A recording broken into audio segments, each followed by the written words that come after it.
My loyalties lie within the underdog. That's just how it is with me.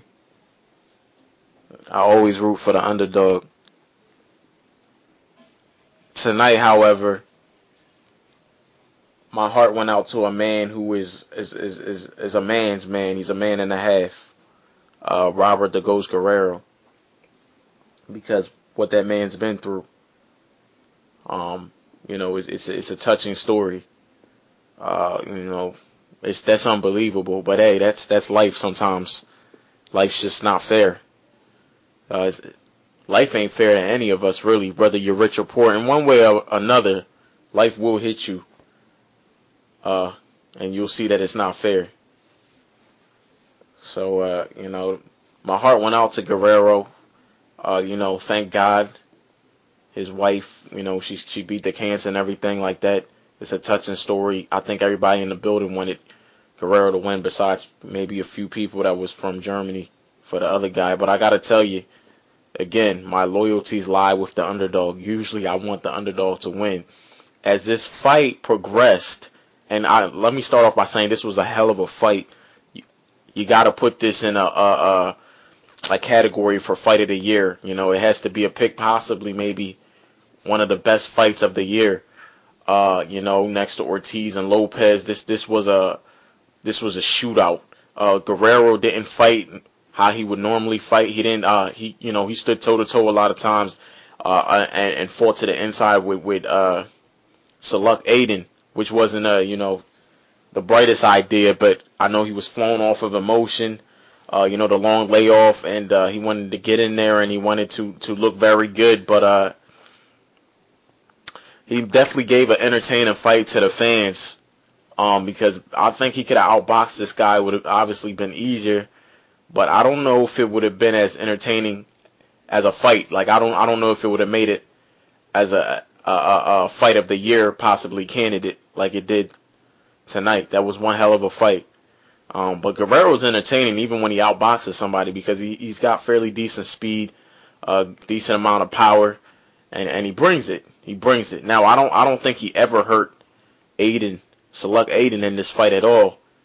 I think Aydin may have had Guerrero stunned at sometimes. I'm not sure, because it seemed like Guerrero was just fatigued at times, so I don't know how much of a factor was fatigue and how much a factor was he actually hurt. But just in my opinion, it seemed like Guerrero was stunned at times, especially from the uppercut that Aydin landed quite a few in this fight. Let me say the last 3 rounds, as this fight was progressing, as it was flowing, my natural instinct for who I want to root for came out. I got to tell you, man, I wanted.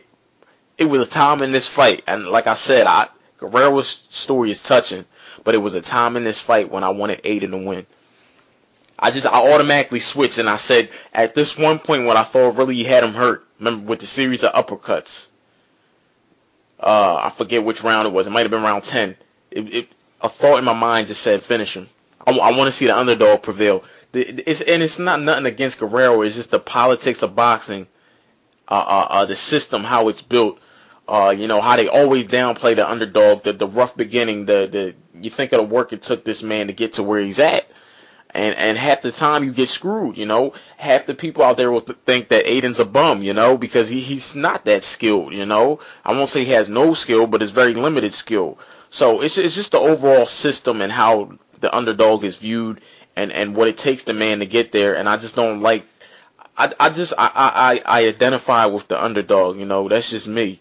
So as this fight progressed, man, I kind of forgot about the whole Guerrero story thing, and I just said. I'm telling you, man, when he landed them uppercuts, I almost wanted him to finish Guerrero. I did, because for one, Aydin showed so much heart. This guy showed so much heart. Very entertaining fighter. There's nothing special about him. Obviously, you can see. It seems like he's got he's got the overhand right hand. That's what he's got. That's his money punch. And when he sees fit, he'll take an uppercut on you on the inside. I think he's got like a basic 1-2 down, 1-2 down.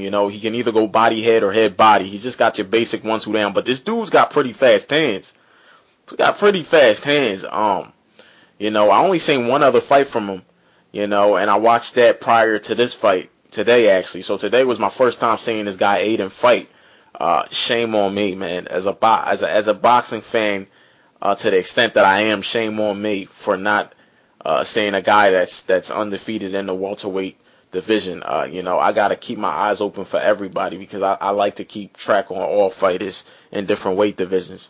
It's my first time seeing this guy fight today, and he's got pretty fast hands, man. And like I said, it'd be a basic 1-2, that sometimes he'll just lead and just, throw the overhand right. It's not a lead, but just throw the overhand right nonstop. And he's very quick when he does it. And, sometimes he's good with his timing too, with the hook. And he was catching Guerrero, but I think overall Guerrero outworked him in this fight. Obviously, Guerrero outworked him. Guerrero fought the wrong fight, but he still outworked him. I don't know if Guerrero, how much power he's going to have at welterweight. He didn't hurt Aydin at all. It didn't seem like that to me. But I thought the championship rounds 10, 11, and 12, I have to go back and rewatch the fight. Can't watch a fight once, especially a fight of this magnitude. This was a great fight. Definitely going to go back and watch it again tomorrow. But I thought, just off of my first look, I thought that Aydin did win at least 4 rounds. Aydin, however you say his name, he did win at least 4 rounds. And I thought 10, 11, and 12 he won. I thought Guerrero was gassed in those rounds, and my goodness, he was holding a lot. He was complaining about fans were booing. Of course, everybody wants Guerrero to win, but fans were booing and complaining about getting hit in the head, and the referee, but the referee, yeah, he was doing his job, but at the same time, my goodness, Guerrero was holding on for dear life at points. I'm not going to say for dear life, but just because of his stamina was running so low, he was holding on quite a bit. And, this guy, Aydin, fought his heart out. He did exactly what he said he would do. He fought until the last second. A lot of fighters, man, when you're down in it's championship rounds, sometimes they don't bring out the best, or they don't go for that kill. They don't really give an effort like that, whatever their reasons may be. This guy literally gave an effort, and he tried to stop Guerrero, but he just couldn't succeed. This guy's will, his relentlessness, his heart, coming all the way from another country and trying to make a name for himself in the best place you can do it at, America, when it comes to the sport of boxing. He's gained a lot. I got a lot of respect for this guy, Selcuk Aydin. I would like to see him fight again. Come back strong. Maybe work on a little things, you can get better technically. It's a shame that these guys that are so tough from these other countries, but they're so limited in skill, like Maidana, Aydin. It's a shame, just add a little bit of technical parts to their game and how good you think these guys can be. Because the guys that are real technical, sometimes they don't have the heart and the endurance, the aggressiveness that these fighters possess. It's a shame that they lack so much in skill, man. But this guy's nevertheless, he's very entertaining. Got pretty fast hands, man. I don't know if his hands is fast, but he's pretty quick when he throws that overhand right, especially his favorite punch. And he fought a very, very gamed opponent in Guerrero. Guerrero's a gamed opponent, but this guy was relentless on his attack, and it seems he was slowing down Guerrero with these body shots. It started taking a toll, especially in the championship rounds. But Guerrero had his moments, but I'm just saying overall, I felt that Aydin swept them championship rounds 10, 11, and 12. I felt he outworked them. Even if he didn't land everything, I felt he outworked Guerrero, and Guerrero was doing a whole lot of holding. When they was about to give the decision, I pretty much knew Guerrero won, but I didn't know how it would be. I was wondering if it would be split decision or unanimous.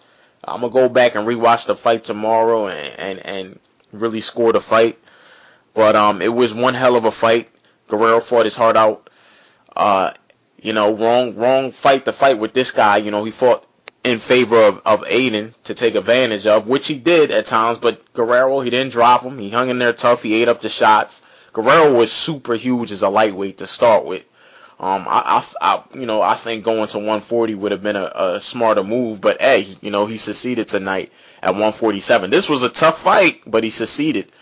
He's calling out Mayweather, who isn't. Everybody wants that payday. We'll see what happens next for the Ghost. We'll see what happens next. But congratulations on his performance tonight. The loser also, you got to congratulate him. He gave you a very entertaining fight. He gave you a A+ effort. You know, he may have lacked a lot in technique, but he gave you an A+ effort, man. And boy, did he really try, especially in those championship rounds. That guy fought to the last minute, to the last second, till the bell rung. He fought. He's a fighter. Much respect to Selcuk Aydin, and you know, best of luck to Robert Guerrero. Incredible story. That what that man went through. Incredible story. My heart went out to him, but I'm just a fan of the underdog, man. Somewhere in that fight, I said, fuck it. I wanted Aydin to win. Real talk, man. Slideways 100. I'm out.